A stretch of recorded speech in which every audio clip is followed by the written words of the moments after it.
Welcome to the Alcohol Reset, the podcast that helps you reset your habits, health, and relationship with alcohol without judgment or extremes. If you're looking to cut back, take a break, or just understand how drinking can affect your body and mind, you're in the right place. Each episode brings you science-backed insights on neuroscience, nutrition, and habit change to help you feel better, sleep deeper, and take control on your terms. I'm Mike Hardenbrook, best-selling author, neuroscience enthusiast, and habit change expert. I've helped thousands through my book and podcast to rethink their drinking, and now I'm here to help you do the same. Let's get started. I'm Mike Hardenbrook, founder of Cloud9 and author of No Willpower Required. Today I want to talk about something most people never connect with alcohol: wound healing. Think back to the last time you got hurt.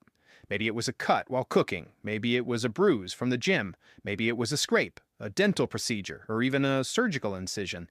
Most of us treat injuries like they are purely surface-level problems. We clean the area, we change the bandage, we use ointment, we try not to bump it, but we rarely ask the bigger question: what is my body doing underneath the surface to actually repair this? Because healing is not just happening at the site of the wound.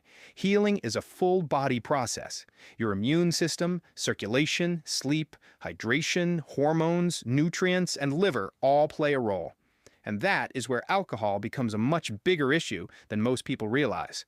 A drink might feel harmless. It may even feel helpful if you're sore, uncomfortable, or trying to relax. But biologically, alcohol can interfere with several of the systems your body needs most during repair. Let's start with the first stage of healing: inflammation. Now, inflammation gets talked about like it is always bad, but when you get injured, controlled inflammation is not the enemy. It is the alarm system. The moment tissue is damaged, your body sends out chemical distress signals. Blood vessels in the area widen, more blood flows in. The area may become red, warm, swollen, or tender.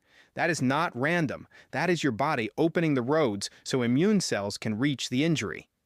One of the key players here is a type of white blood cell called a macrophage. Think of macrophages as the cleanup crew. They help kill bacteria, remove damaged tissue, and clear away debris so the rebuilding phase can begin. Without that cleanup stage, your body cannot properly lay down new tissue. But alcohol can disrupt this early immune response.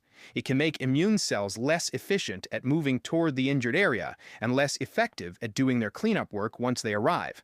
So instead of a fast, organized response, the process becomes slower and less coordinated. That matters because the longer a wound stays in that messy early stage, the longer it takes to move into real repair. And then we get to circulation. Once cleanup begins, your body needs to deliver oxygen, nutrients, and building materials to the injured tissue. That delivery system depends heavily on hydration. Blood is mostly water. When you're well hydrated, circulation works more efficiently. Oxygen moves, nutrients arrive, waste products get cleared. That is why alcohol can dehydrate you. And dehydration is not just about feeling thirsty. Lower hydration can reduce blood volume and make circulation less efficient. Now imagine your body trying to repair a wound, but the delivery system bringing oxygen and nutrients to the site is moving slower than it should. That is a problem. One of the most important materials being delivered is collagen.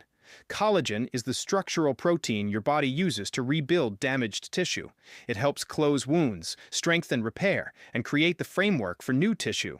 Specialized cells called fibroblasts produce collagen.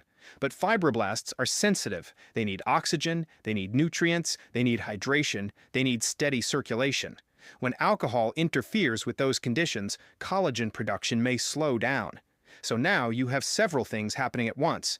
The immune cleanup crew is less efficient, hydration drops, circulation becomes less effective, and the cells responsible for rebuilding tissue may not get the support they need.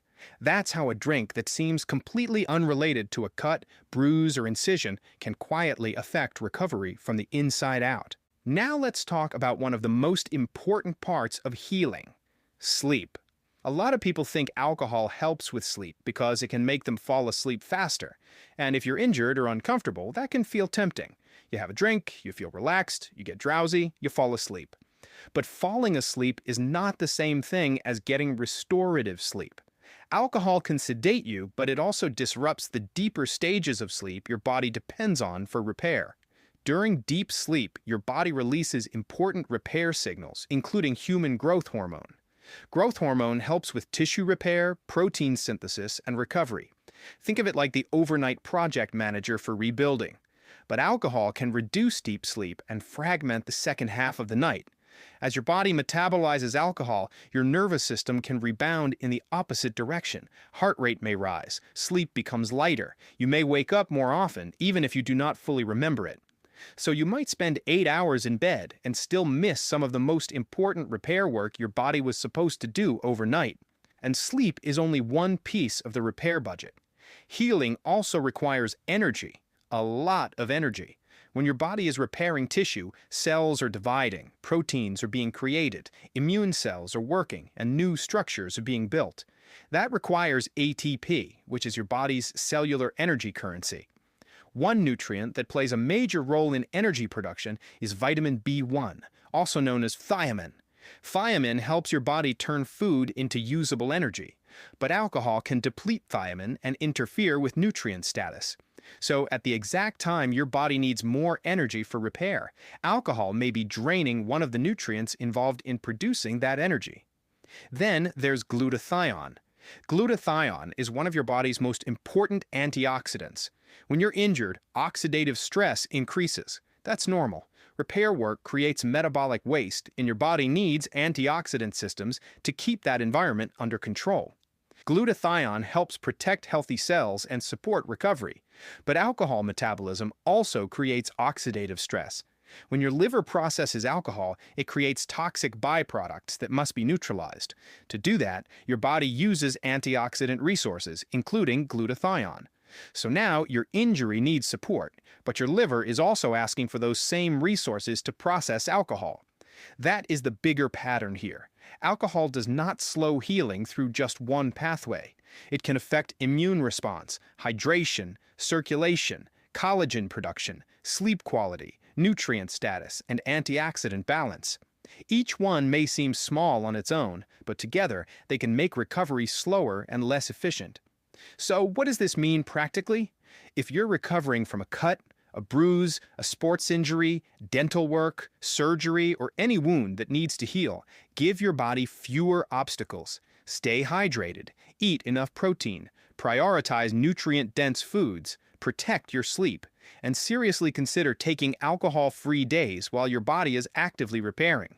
Because healing is expensive. Your body is spending energy, nutrients, fluids, oxygen, and immune resources every hour to rebuild damaged tissue. And when you drink, you're asking your body to divide its attention. One part of your system is trying to repair you. Another part is trying to process alcohol. The question is simple. If your body is already running a repair project, do you really want to hand it another job? The next time you're healing from something, even something small, remember that recovery is not just about what you put on the wound. It's also about what you put into your body. Take care of yourself, support your recovery, and I'll talk to you again soon. That's a wrap for today's episode. If you got something out of this, do me a quick favor, leave a rating and review on whatever podcast platform you're listening on.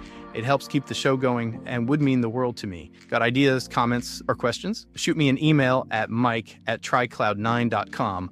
I'd love to hear from you. And if you're looking for extra support, check out Cloud9, makers of Daily Restore, a once-a-day supplement to support your body from alcohol's effects, and Rise and Unwind AM/PM, a 24-hour combo to curb cravings, balance mood, and improve sleep when taking a break. Go to trycloud9.com and use the code PODCAST to save 15% on your next order. Thanks for listening, and I'll catch you next time.